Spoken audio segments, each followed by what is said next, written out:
Desperate people steal from banks. They tried to steal from their mother.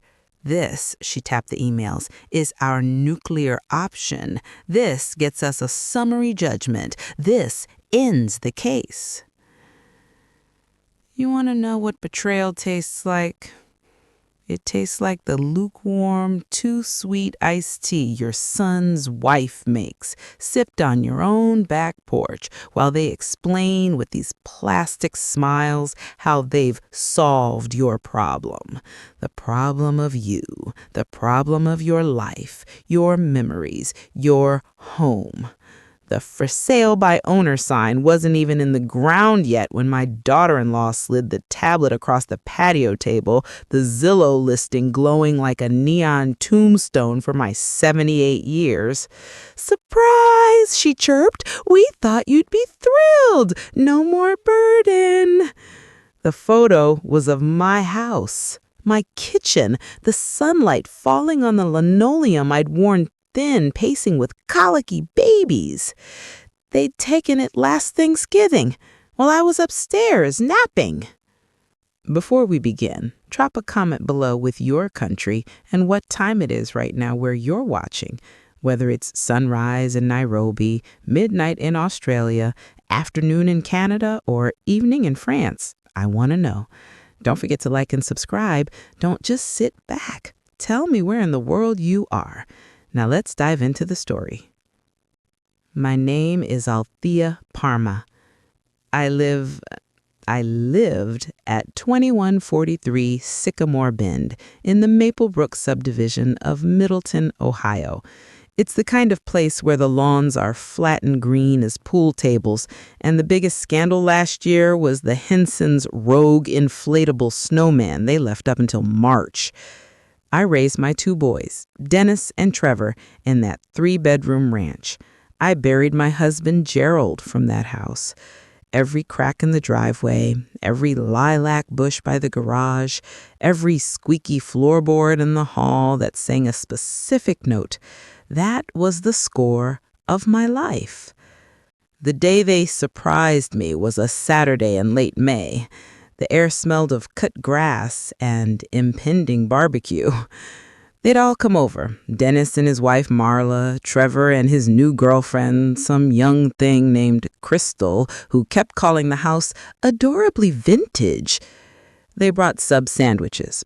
A family meeting, they said. I should have known. My boys had that look, the one they used to get when they'd broken a window and were working up to confessing. Only this time they weren't confessing. They were presenting. Marla did most of the talking. She's in real estate. The market is hot, white hot. We can get top dollar. This is a tri-level opportunity. She made it sound like a winning lottery ticket. We've already picked out the most fabulous senior community. It has a pool and bingo nights. Dennis nodded, avoiding my eyes, talking about equity and smart decisions. Trevor just scrolled on his phone, adding, "Yeah, Mom, it's time." Time. As if my time in my own home was a prison sentence they were commuting. The visual on that tablet screen was a violation. They'd staged it. My clutter was gone, my Afghan on the couch, the framed cross-stitch of the Lord's Prayer from my mother, Gerald's ugly ceramic frog by the pond, all erased. It was a hollow shell. The description made me sound dead already. Spacious ranch, great bones, original owner, perfect for a young family to make their own. I felt the air leave my lungs. Make their own. As if my family hadn't counted? I looked past their eager, greedy faces out the kitchen window. That's when I saw him. Beckett, my next-door neighbor, was weeding his little vegetable patch. His wife, Juniper, was on their porch swing, her pregnant belly round under her sundress, a book resting on it. They'd moved in 2 years ago, a quiet, kind pair who'd brought me soup when I had the flu, who took my trash cans to the curb without being asked, who waved every single time they saw me. We'd shared tomatoes and conversation over the fence. Real conversation, not this corporate restructuring of my life. As Marla prattled on about staging and open house protocols, a cold, hard clarity settled over me. It was the same feeling I'd had when Gerald had his first heart attack, a terrifying, crystal clear knowing of what needed to be done. They thought they held all the cards. They thought I was just a piece on their board to be moved into the assisted living square. They had no idea the move I was about to make. I took a long, slow sip of that awful key. I let the sweet fake taste coat my tongue. Then I smiled. It was the smile I used to give the boys when they'd done something naughty but clever. "Well," I said, my voice quieter than I felt, "what a surprise. You've certainly thought of everything." Their shoulders dropped in relief. They saw acceptance.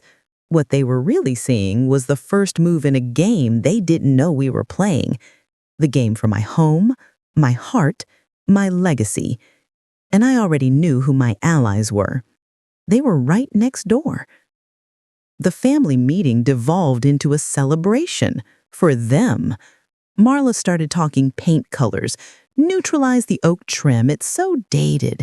And Trevor asked if the old vinyl records I inherited in the basement were worth anything.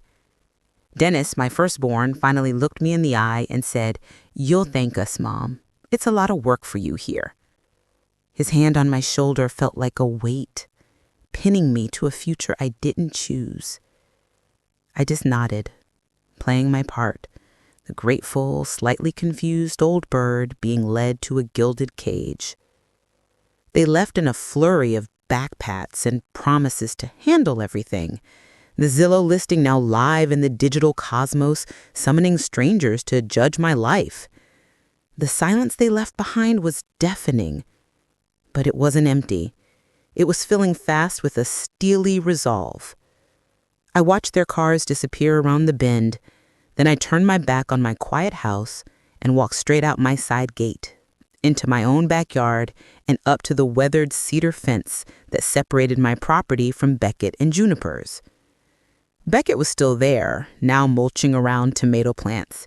Juniper had gone inside. He saw me coming and stood, wiping his hands on his jeans. His smile was immediate, genuine. "Afternoon, Althea. Big gathering over your way." His eyes, a calm, clear blue, held mine, and the kindness in them almost undid me. Almost. "Beckett," I said, my voice not wavering, "I need to ask you and Juniper something, a rather large something. Can you both come over for a proper iced tea? The good kind, not the syrup my daughter-in-law buys." He heard it, the tremor under the steel. His smile faded into a look of attentive concern. "Of course. Is everything okay?" "No," I said plainly, "but it will be." An hour later, the three of us sat at my round oak kitchen table, the one Gerald and I bought at a yard sale 40 years ago. It surfaced a topography of knife scars and water rings. I'd made proper sun tea with lemon and a hint of mint. Juniper cradled her mug in both hands, her bright, intelligent eyes watching me. I'd always liked her name, Juniper. It sounded strong and resilient, like a tree that could weather any storm. I didn't soften it. I laid it out like a prosecutor presenting facts. The surprise listing, the senior community brochure left on the counter, my son's bland assurances, the erasure of my life as a matter of logistical convenience. As I spoke, Beckett's jaw tightened. Juniper's free hand went protectively to her belly. "They can't do that," Beckett finally said, his voice low with anger. "You own the house, outright, right?"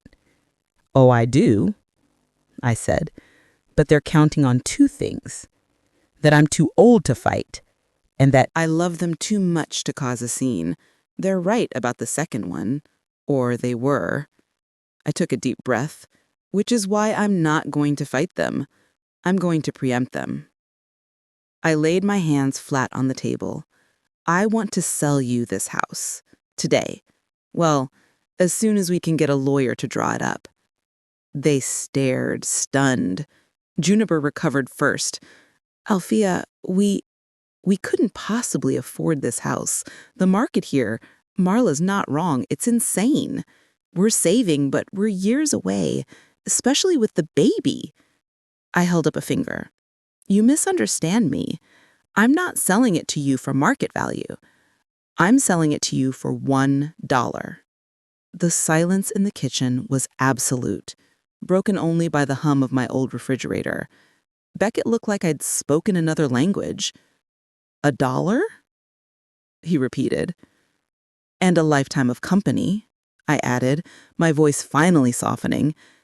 The clause, the only clause that matters to me, will be that I have life estate. I stay here, in my home, until I die. This house becomes yours, legally, irrevocably, the second we sign the papers. But my room stays my room. My kitchen stays my kitchen. You'd be my landlords, in a technical sense, and my neighbors, and, I said, my eyes misting despite myself, and my friends. You'd be protecting this place from the vultures. You'd be giving a young family a home they can afford. And you'd be giving an old woman her dignity back. I saw the understanding dawn on Juniper's face first, a slow sunrise of emotion, empathy, horror at my family's actions, then a dawning, fierce hope. She looked at Beckett, a silent conversation passing between them. This wasn't just a property transaction. It was a pact, a rebellion, a family chosen instead of inherited. What about your sons? Beckett asked, the practical one. They'll find out when they try to sell a house that isn't mine to sell anymore, I said, a small, hard smile touching my lips. That's the surprise. Finding the right lawyer was crucial. I couldn't use the family firm Gerald had used. They'd call Dennis in a heartbeat. I needed a shark, or at least a very pragmatic guppy. I remembered Lorraine Feldspar. We'd served together on the library board 20 years ago. She was sharp, retired now, but I knew she kept her hand in. More importantly, she'd once told me, over stale cookies at a fundraiser, how she'd disinherited her own exploitative nephew. She understood difficult families. I called her from the landline. The phone cord stretched as I peered out the front window, half expecting Marla's SUV to come screeching up for an impromptu staging session. Lorraine's voice was just as I remembered, like gravel rolling in a tin can. Alfia Parma, heard you died. Not yet, I said, but my kids are planning the estate sale. I need a quitclaim deed, a life estate agreement, and absolute discretion. She was silent for 3 full seconds. I'll put the kettle on. Come to my place. Side door. Lorraine's house was a cluttered, cozy fortress of books and legal tomes. She listened, her glasses perched on the end of her nose, as I explained the situation and my solution. She didn't react emotionally. She just took notes on a yellow legal pad. When I finished, she looked up. It's clean. Simpler than you think. You execute a quitclaim deed to them for nominal consideration, $1. You simultaneously sign a life estate agreement reserving the right to occupy the property for the duration of your life. You're responsible for taxes, utilities, maintenance during your tenure. Upon your death, the property is wholly theirs. No probate, no contest from your heirs. It's ironclad if done right. She eyed me. Are they good kids? This isn't a leap from the frying pan into another fire? They're the best, I said, and I meant it. They ask about my arthritis. They listen to my stories about Gerald. They don't see me as furniture. Lorraine nodded. Then let's gut your children. She said it with the same tone someone might use to say, let's order pizza. The next few days were a secret ballet. Beckett and Juniper came over after dark looking like conspirators. Lorraine had drawn up the papers in plain language. We signed them at my kitchen table under the soft glow of the pendant light. I used my good pen, the heavy silver one Gerald gave me for our 25th anniversary. My signature, Althea J. Parma, was firm and clear. Beckett signed with a respectful solemnity. Juniper's hand shook slightly, but her signature was elegant, a promise. When it was done, Lorraine notarized it. The sound of her stamp hitting the paper was the most satisfying thump I'd heard in years. "Congratulations," she said dryly. "You now own a 3-bedroom ranch for $1. And you," she said to me, "have just pulled the legal equivalent of a neutron bomb. The structure stands, but the invading army is neutralized. They won't know what hit them." She filed the deed with the county recorder the next morning. It was a matter of public record now. A search of 2143 Sycamore Bend would show a transfer. The trap was set. Window, half expecting Marla's SUV to come screeching up for an impromptu staging session. Lorraine's voice was just as I remembered, like gravel rolling in a tin can. "Althea Parma, heard you died." "Not yet," I said, "but my kids are planning the estate sale. I need a quitclaim deed, a life estate agreement, and absolute discretion." She was silent for 3 full seconds. "I'll put the kettle on. Come to my place. Side door."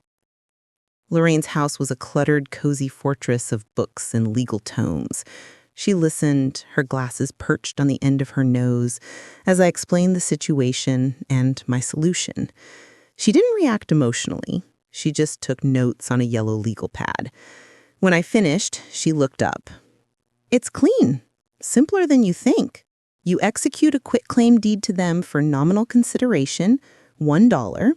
You simultaneously sign a life estate agreement reserving the right to occupy the property for the duration of your life.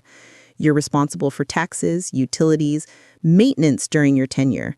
Upon your death, the property is wholly theirs. No probate, no contest from your heirs. It's ironclad if done right." She eyed me. "Are they good kids? This isn't a leap from the frying pan into another fire?" "They're the best," I said, and I meant it. They ask about my arthritis. They listen to my stories about Gerald. They don't see me as furniture. Lorraine nodded. "Then let's gut your children." She said it with the same tone someone might use to say, "Let's order pizza." The next few days were a secret ballet. Beckett and Juniper came over after dark looking like conspirators.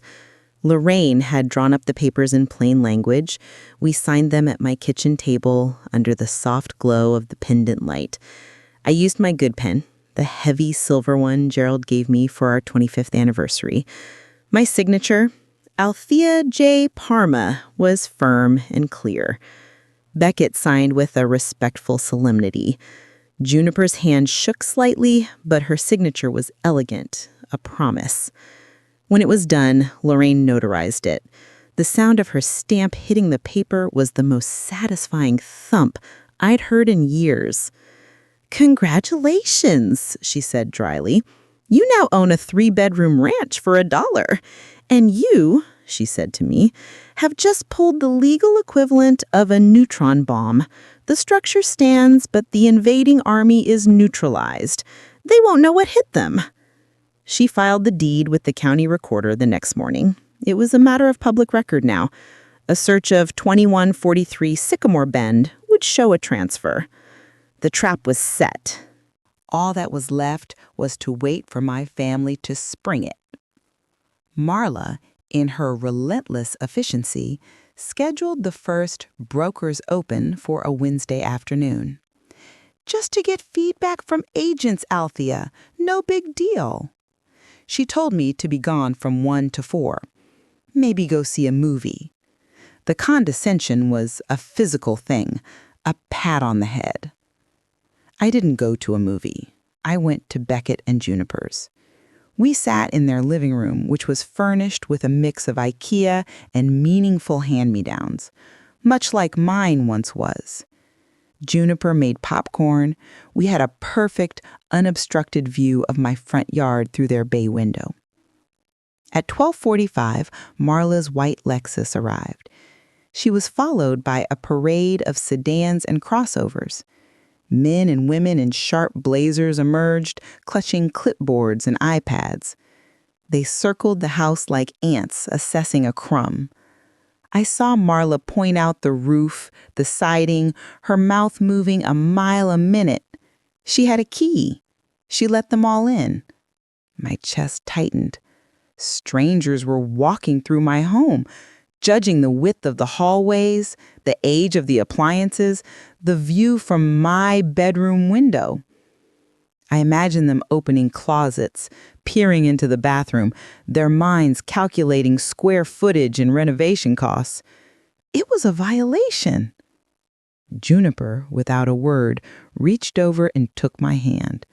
Her grip was warm and strong. "They're just walking through a shell, Althea," she whispered.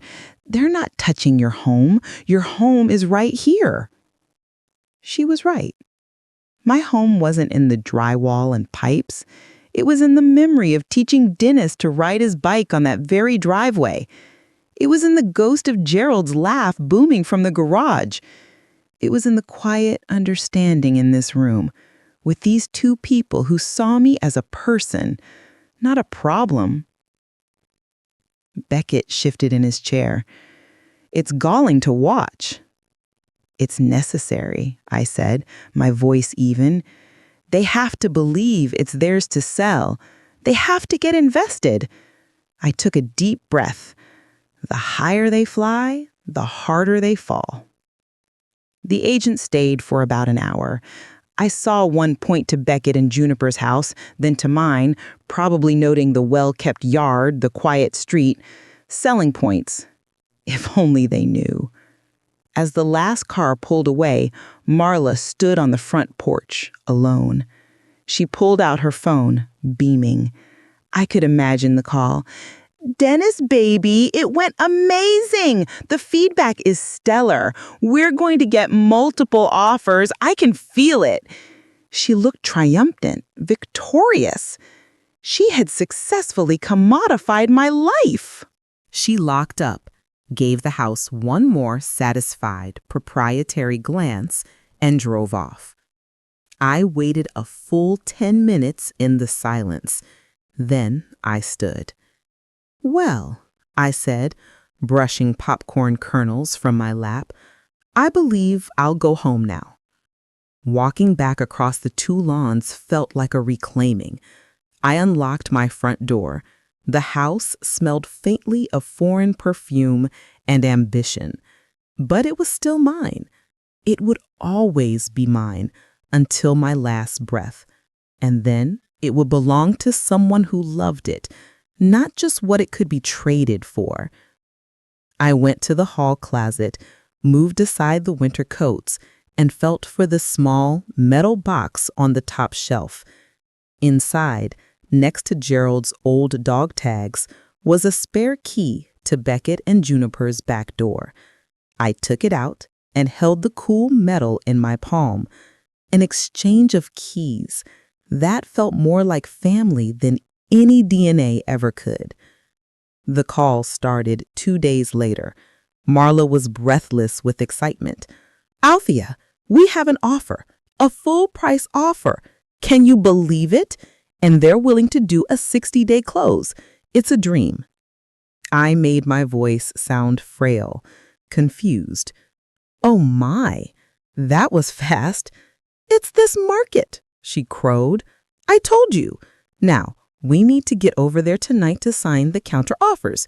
The buyers have a few little inspection contingencies, but it's basically a done deal." A done deal? The arrogance of it took my breath away. "Tonight?" I asked. "What time?" 7. "We'll bring dinner. Don't you lift a finger." They arrived at 6:58, a whirlwind of paper and self-congratulation. Dennis carried a binder. Marla had a folder bursting with forms. Trevor trailed behind, smelling of cologne and disinterest. They'd brought Chinese takeout. They spread it out on my good table on top of a plastic tablecloth Marla produced from her bag. "Okay," Marla said, businesslike, clicking a pen. "The offer is at list price, which is fantastic. They're asking for a home warranty and for us to address any issues with the roof certification. Standard stuff. We're countering that they pay for the warranty and we'll do a credit for the roof. Just sign here, here, and initial here." She slid the papers toward me. I looked at the dense blocks of text, the lines marked with yellow sticky arrows. I didn't touch the pen. I folded my hands in my lap. "Before I sign anything," I said, my voice quiet but cutting through the celebratory mood like a knife, "who exactly are we?" Marla blinked. "What?" "You said we have an offer. We are countering. We need to sign." I looked at each of them. "Who is we? This is my house. My name is on the deed. Not a living trust, not a joint ownership, just me, Althea J. Parma." The room went very still. Marla's smile became brittle. "Well, of course, honey. We're just helping. We're acting on your behalf. It's all for you." "Is it?" I asked. I reached slowly for my purse, which was hanging on the back of my chair. I pulled out a single sheet of paper, crisp and clean. It was a copy of the recorded deed. I slid it across the table, right on top of the offer paperwork. "Then perhaps you can explain this to me," I said, "because it appears that as of last Thursday, I am no longer the legal owner of 2143 Sycamore Bend." The silence was absolute. Dennis frowned, picked up the paper. His eyes scanned it. I watched the color drain from his face, from his temples down to his collar, like a slow-motion tide going out. His lips moved soundlessly. He read it again. What is this?" "It's a quitclaim deed," I said pleasantly. "I sold the house." Marla snatched the paper from him. Her eyes darted over it. "Sold it? To who? For how much? This can't be legal. You can't just—" Her voice rose to a shriek. "Beckett and Juniper Waring, the hippies next door, for $1? Trevor finally looked up from his phone. "$1? What the hell, Mom?" Dennis was staring at me, his expression a car crash of betrayal, confusion, and dawning horrifying understanding. "You sold our house for $1? It hasn't been your house since you left for college, Dennis, and it wasn't in our house. It was my house, mine and your father's, and I chose to sell it. The transaction is complete. It's recorded. Lorraine Feldspar handled it." The name of the library board's pitbull lawyer landed like a grenade. Marla, a realtor, knew exactly who that was and what it meant. Her face contorted. "You scheming old woman! You've been planning this. You've stolen from your own family." "Stolen?" I repeated, standing up now. The anger I'd kept on a low simmer for weeks finally boiled over, hot and clean. "You listed my home without my consent. You staged it with my own things while I slept. You talked about my life as if it were a burden to be managed. You didn't ask me, you told me. You treated me like a child." Or worse, a piece of inventory. I didn't steal a thing. I protected what was mine. My home, my choice, my dignity. I pointed to the door. "The new owners are very nice. I'm sure they'd be happy to have you over for tea sometime. But as for this," I swept my hand over the offer papers, "you have nothing to sell. Now, I believe you should leave." What followed was a symphony of outrage. Dennis alternated between sputtering fury and wounded guilt. "How could you do this to us, Mom? To your grandchildren's inheritance?" "My grandchildren," I shot back, "haven't called me in 6 months. They're too busy with their soccer and their screens. You think I don't see the Facebook photos of your vacations? You never once offered to bring them here." This house wasn't an inheritance to you. It was a line item. Trevor was colder, more transactional. You've lost your mind. We'll have this overturned. Undue influence. You're clearly not competent. That stung, but I was ready. Lorraine Feldspar had a full psychiatric evaluation done on me the day before we signed. I have the report. I scored higher on cognitive function than you did on your SATs, Trevor. Try it. Marla was the most dangerous. She was already on her phone, her voice shrill, talking about elder exploitation and fraudulent conveyance. She threatened to call Adult Protective Services. She threatened to sue Beckett and Juniper. You go right ahead, I said, my heart hammering against my ribs, but my voice steady. The deed is recorded. The consideration, while nominal, is legally sufficient. I have a life estate. I have independent legal counsel who will attest to my sound mind, and I have 2 witnesses next door who will testify that the only exploitation happening here was you trying to evict me from my home for a payday. Now get out of my house. It took another 20 minutes of bluster, but they finally left, a storm of slammed doors and screeching tires. The silence they left behind was different this time. It was charged, victorious, and a little terrifying. I stood in the middle of my living room, shaking. The adrenaline crash made my knees weak. A soft knock came at the back door. It was Beckett and Juniper. They'd heard the yelling. Juniper wordlessly came in and put the kettle on. Beckett just stood there, a solid, reassuring presence. You okay? He asked. I will be, I said, and for the first time I truly believed it. The battle, however, was just beginning. The war for my peace of mind had entered a new phase. The next week was a siege. Dennis and Marla switched tactics. The anger gave way to a cold, professional campaign. I received a formal letter from a law firm, not Lorraine's, a bigger, shinier one in the city, alleging undue influence and lack of capacity, and demanding I voluntarily rescind the deed.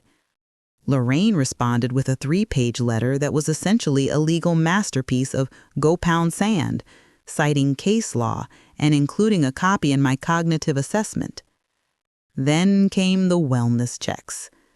A very polite young woman from Adult Protective Services came one afternoon. I invited her in, offered her tea, and let her talk to a perfectly coherent, neatly dressed woman in a clean, well-ordered house.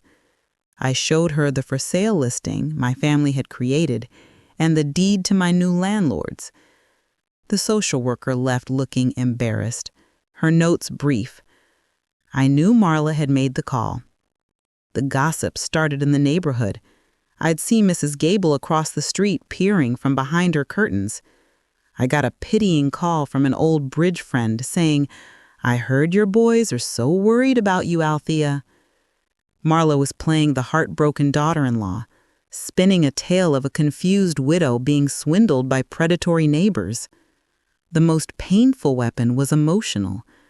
Dennis showed up alone, looking haggard. No Marla. He sat at my table and cried. Real tears. He talked about his childhood, about Christmases, about how much he missed his dad.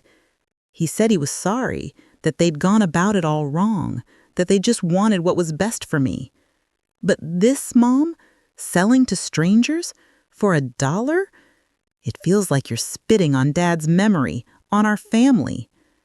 That hurt. It was designed to hurt.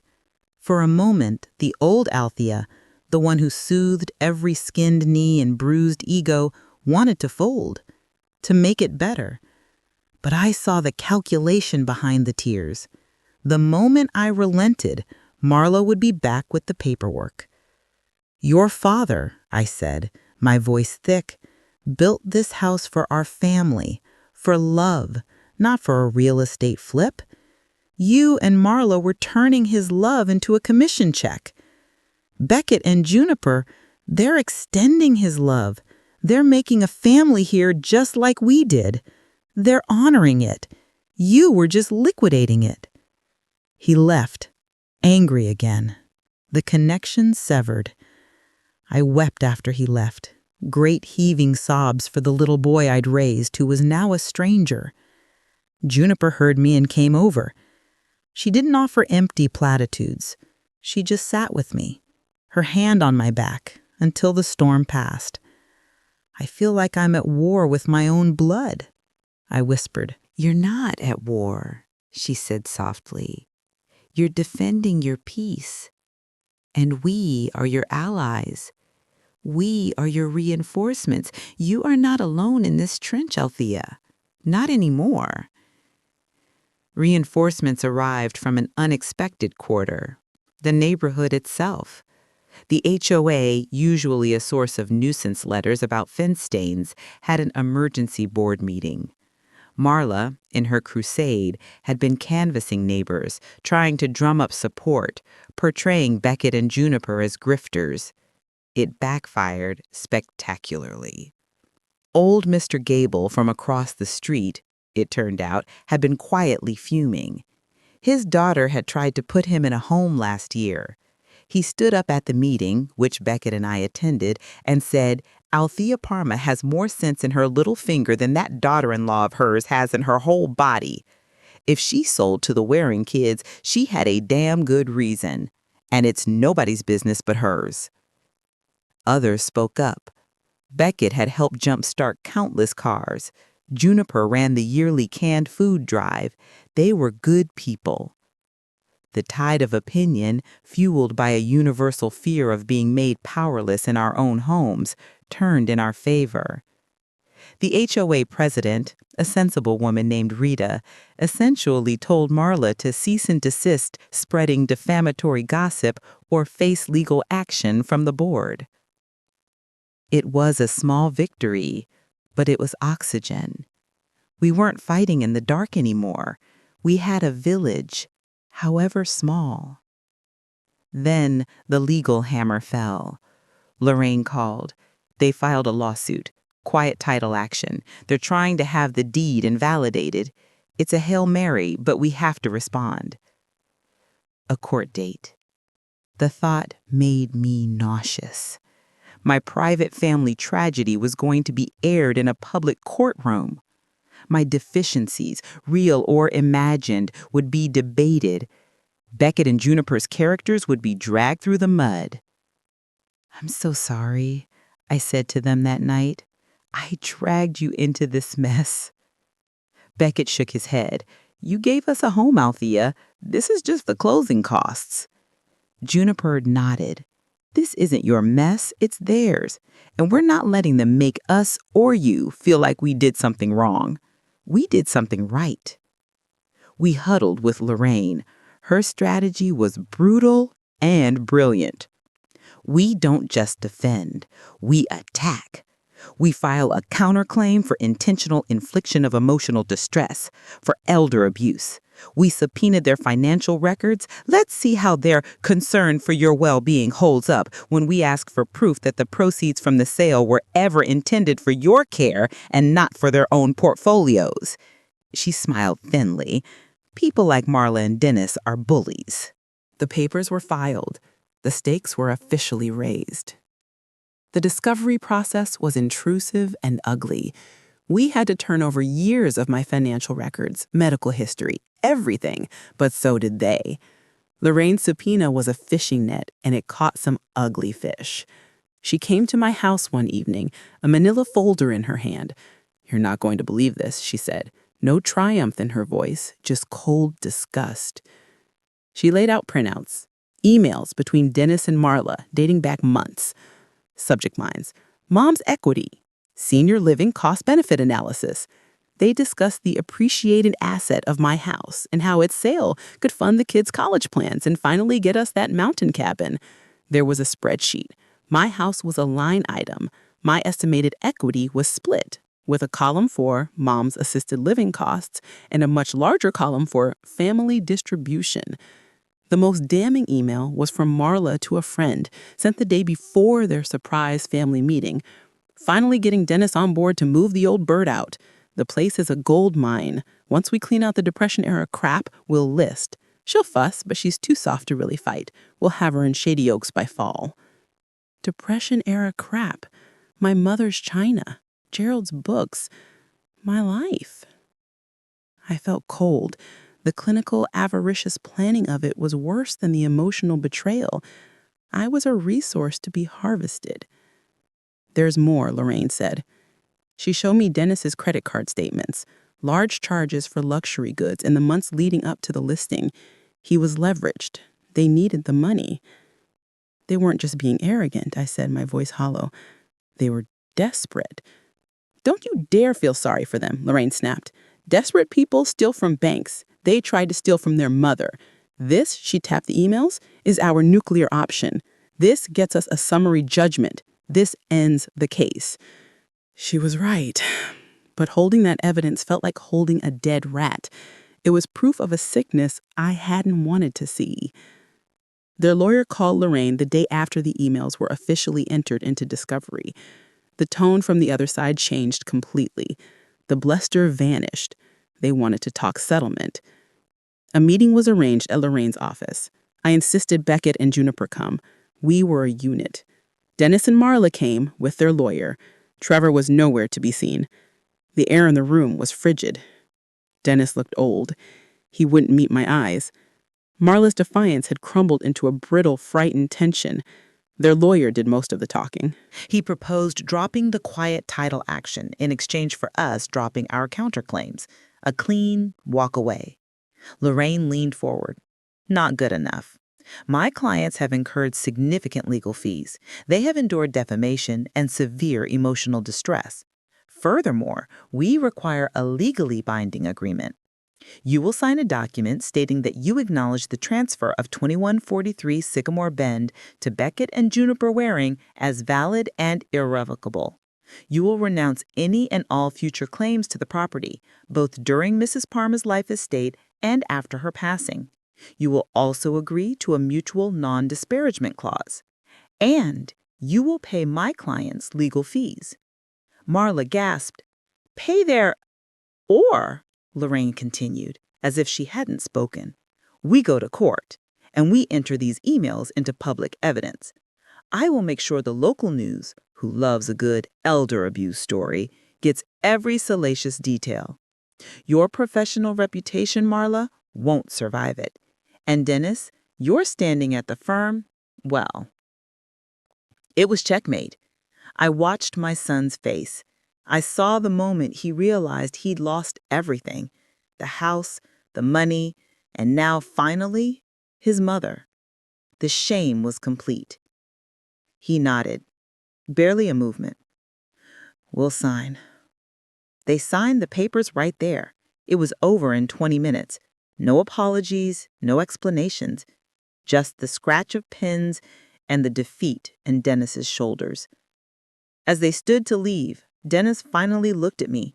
His eyes were full of a complex, unreadable pain. Anger, shame, loss. The old me would have crumbled. The new me, the one who had fought and won, simply looked back. I am, Dennis. I finally am. They left. The door clicked shut. The war was over. Peace is a quiet thing. It's the absence of ringing phones with angry voices. It's the lack of legal documents in the mailbox. It's the simple, profound safety of knowing your home is yours. The settlement held. Dennis and Trevor retreated to the periphery of my life. There were stilted birthday calls, obligatory Christmas cards. The connection was severed. A phantom limb that sometimes ached, but the infection was gone. My real life flourished in the space that was left. The agreement with Beckett and Juniper was never about landlord and tenant. It was a covenant. We fell into a rhythm. Most nights we ate dinner together, rotating between the two kitchens. Juniper's cooking was adventurous, mine was comfort food. We found a balance. I helped them set up the nursery in what was once Trevor's old room. We painted it a soft yellow. I taught Juniper how to knit. Together, We made a blanket so full of dropped stitches it was lopsided, but it was perfect. Beckett built a raised garden bed that straddled the 2 yards, literally erasing the property line. We planted tomatoes, zucchini, and my old-fashioned fragrant sweet peas. Life, literal and figurative, was growing.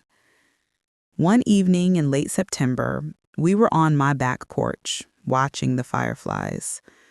Juniper's belly was large and round. The baby was due any day. She was quiet, her hand resting on her stomach. "Althea," she said softly, "we've been thinking. If it's a girl, we'd like to name her Althea, to carry on the name of the woman who made our family possible." I couldn't speak. The gratitude, the love was a physical wave that washed over me, cleansing the last of the bitterness from the siege. I just reached over and squeezed her hand, tears streaming down my face. They were happy tears, the kind you only cry when a deep, old loneliness is finally, permanently filled up. Little Althea Juniper Waring arrived on a crisp October morning during the first true frost. Her cries were strong and healthy. I was the first person after Beckett to hold her in the hospital room. She was a tiny, red, miraculous thing, wrapped in the lopsided blanket we'd made. Bringing her home was a ceremony. Beckett carried the car seat across the 2 lawns, not to their door, but to mine. "She has to come home," he said simply. We installed the bassinet in a corner of my living room. "For Grandma's shifts," Juniper said, exhausted and radiant. I took the night feedings, rocking little Thea in the same glider I'd used for Dennis and Trevor, looking out the same window at the same maple tree, now flaming red and gold. The circle felt complete, but not closed. It was spiraling forward into a new, better story. The house was no longer a museum to my past. It was a living, breathing home for the future. The sounds were different now. A baby's cry, Beckett's low laugh as he wrestled with the diaper, Juniper singing. They weren't intrusions. They were the music I hadn't known I was waiting for. One afternoon, Marla drove by. Slowly. I was on the porch swing, rocking Thea. I saw her car creep down the street. She saw me holding the baby. She saw the new, bright-colored porch swing on Beckett and Juniper's porch, the shared garden, the undeniable evidence of a life being lived fully, joyfully, without her. She didn't stop. She just drove away, and I knew, in my bones, she would never truly bother us again. It's spring again. 2 springs since the surprise. The for sale sign is a distant bad dream. Our garden is exploding with life. Beckett is teaching little Thea, now a wobbly toddler with my husband's eyes, how to pat dirt around a seedling. Juniper is reading in the sunshine, one hand resting on her growing belly once more. A sibling for Thea is on the way. I sit here on the back porch, in the house that is legally theirs, but will forever be my home. The life estate agreement is just a piece of paper in a file downtown.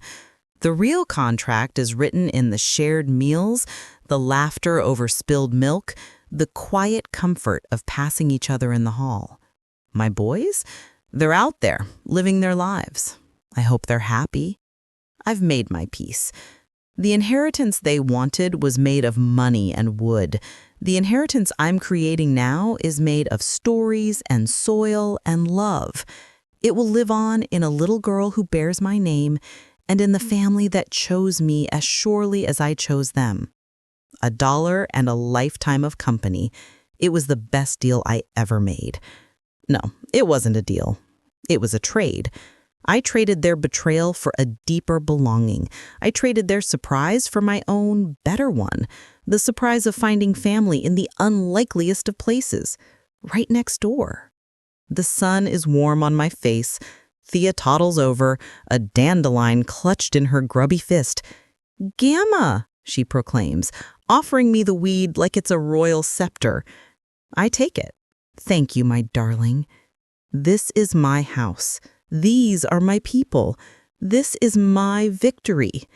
And it is sweeter than I ever could have imagined. If this story resonated with you, please don't hesitate to like this video and subscribe to this channel so we can share more with each other. Please leave a comment and let me know where you're watching from.